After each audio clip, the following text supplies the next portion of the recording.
Hello, Cancer, and welcome to Scouts Tarot, where curiosity and the divine combine. So this is your October reading. I've already pre-shuffled and pulled your cards, so let's jump right in. So again, this is for Sun, Moon, Rising, potentially Venus, but I don't feel like this is a love reading here, because I just reviewed your September recording just to get back into the energy, see where you left off and see where we're headed for the month of October.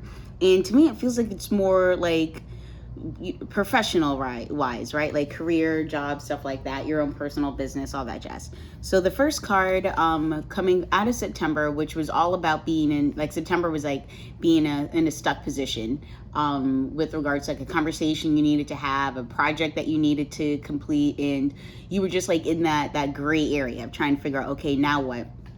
And it ended with the 10 of Cups, showing that the work that you put into the month of September and that waiting to see what happens energy paid off in the terms of the 10 of Cups, because it's like, okay, great, either you have an answer, the thing has been completed, it's done with, and so the energy at the start of October is the Hierophant, which is relying, on the traditions of society. So yeah, it could be faith, church, stuff like that, but I'm getting this more like being a studious person, right? Like the Hierophant can be a person such as yourself, who maybe consider like, you know what, maybe I should go back to my roots, so to speak, and maybe go back to school. I have a master's, now let me go for my PhD.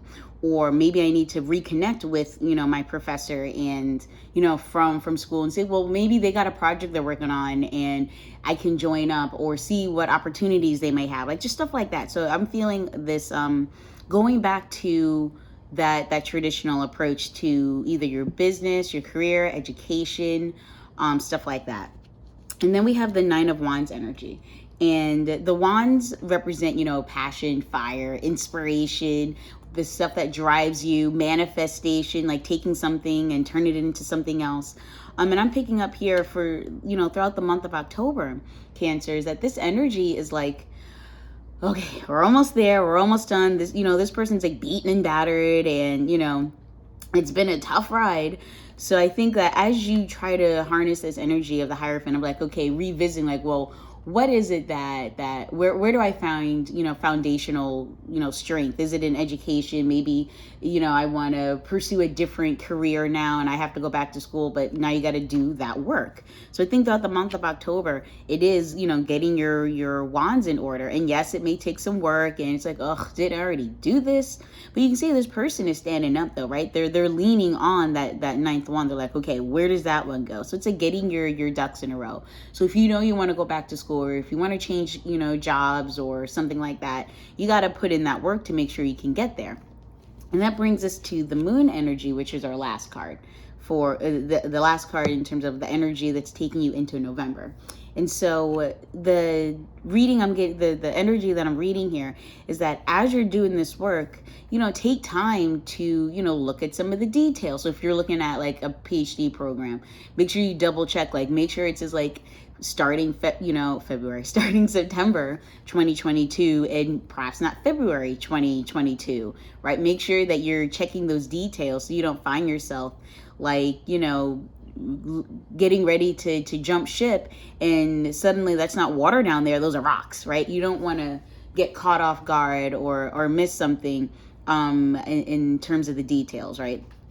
Especially because going from August into September, that energy of King of Swords, of like being decisive, right? Not like cold and calculating, but like logical and rational. And the Hierophant is leaning on a similar energy of, let me take that step back, like maybe take the emotion out of any considerations you're taking under, and just make sure that what it is that you're pursuing does align with, your values and what the impact that you want to have in life, right? Because the Hierophant is a card of faith. It's a card of tradition. It's a card of foundation.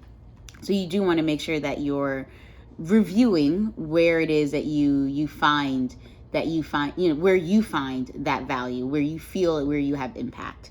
which is why the 9 of Wands energy, it's approaching completion, right? The 10 of Wands As the 9 reaches 10, it is about completion. It is about like picking up all the work that you've done, you know, and moving yourself into another position, right? It's okay, I've done everything I needed to do. I checked everything off the list. I'm done with all that work. And the 9 is like the last thing left on your list, right? And once you get there, double check excuse me double check that where you're at, you know, where you decide to move all your work and your passion, your effort, your value.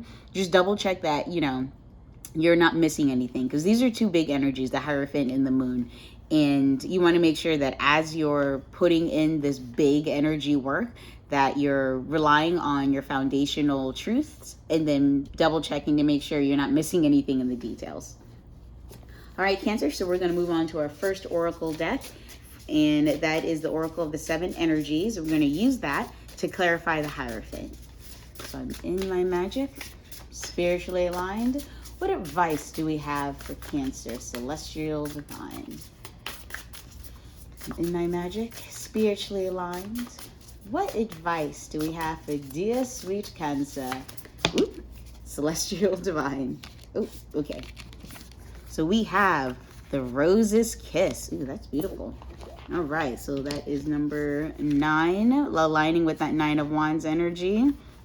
So the rose represents joy, experiencing pleasure, deep satisfaction and enjoyment, desires acknowledged, and 5 sensory reality. So yeah, this is big on that, you know, foundational energy here, right? Like, what are those things where are those things at where you find joy, right? Is it in the work that you do, the people that you hang out with, the impact that you have? And sometimes it does require you to take a step back and like rely on your foundational values. Like, do you value collaboration? Do you value, you know, engagement? Do you value connection? I don't, you know, whatever it is, like, you know, in the work that you do, do you value supporting others, becoming, you know, empowered and stuff like that. And so by finding where you find that joy, you'll be more and more aligned with, you know, the next step for yourself. Yeah, that's beautiful card too. Let me make sure this is still in scope. All right, next up we have the Wisdom of the Hidden Realms Oracle. Ooh, gosh, didn't get to finish. Okay. Ooh, that's a very excited card. So we have the Phoenix. Beautiful, beautiful card.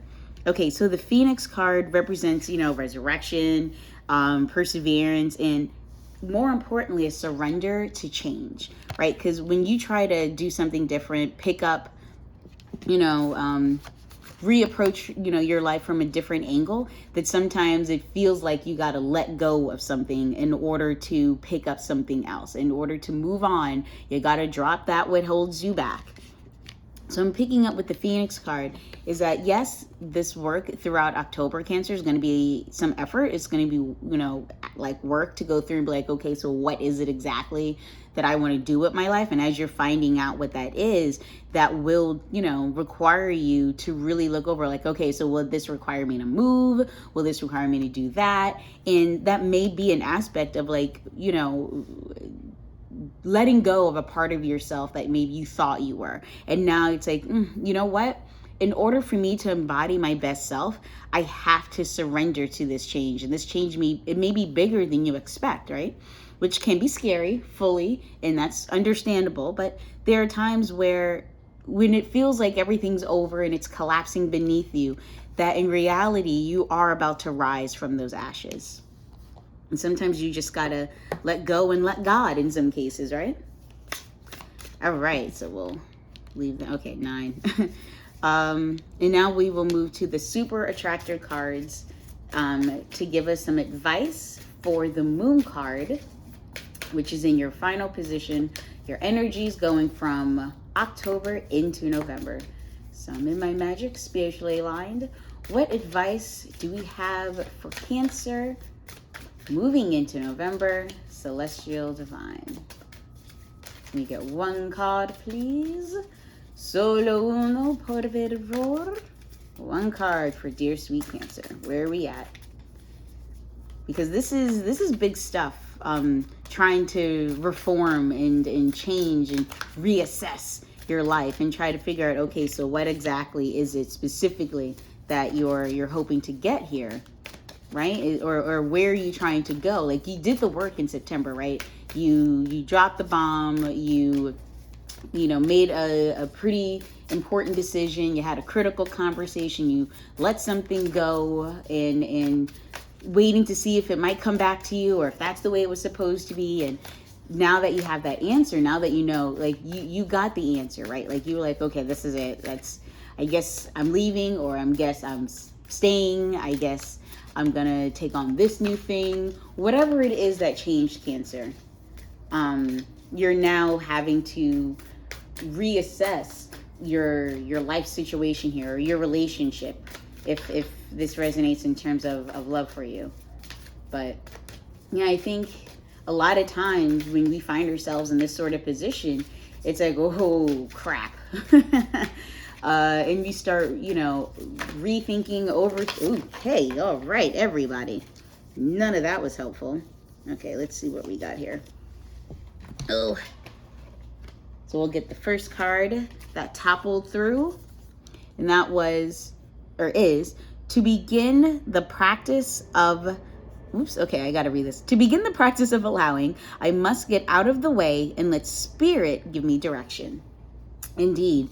So with the moon energy, and look, we have some similarities here with the two ends, and I'll put this in the center, that in order for you to embody the change you want to be, or the impact you want to have, rather, in the world or in your relationship, in the business that you run, is that it may require you to lean into the energies that you receive from the work that you're doing throughout October, right? As you lean into November and we start passing through this journey throughout the month of October, is that you may be like, okay, I've done the work, I've resurrected myself, I've reassessed the value I want to have in the world, and I've decided I'm going to do this thing, and it's going to be a big change, but I know it's important. And that as you go into November, it's like, okay, I'm going to let spirit guide me through this. I've made the choice, I've done the work, I know it's big, but I know it's the right thing for me, and I'm going to allow this energy to guide me, right?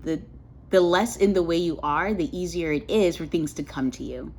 So this is beautiful, honestly, Cancer. Yeah, the work that you did in September is paying off in October, and while it does require you to still do some self-work and push through, that you're on the right path. And as you go into November, spirit will guide you to what's next, which is just awesome. But all right, Cancer, I hope that this resonated. Feel free to comment if this resonated and what this journey looks like for you. Be sure to like and share, subscribe, and I will see you in November. Take care.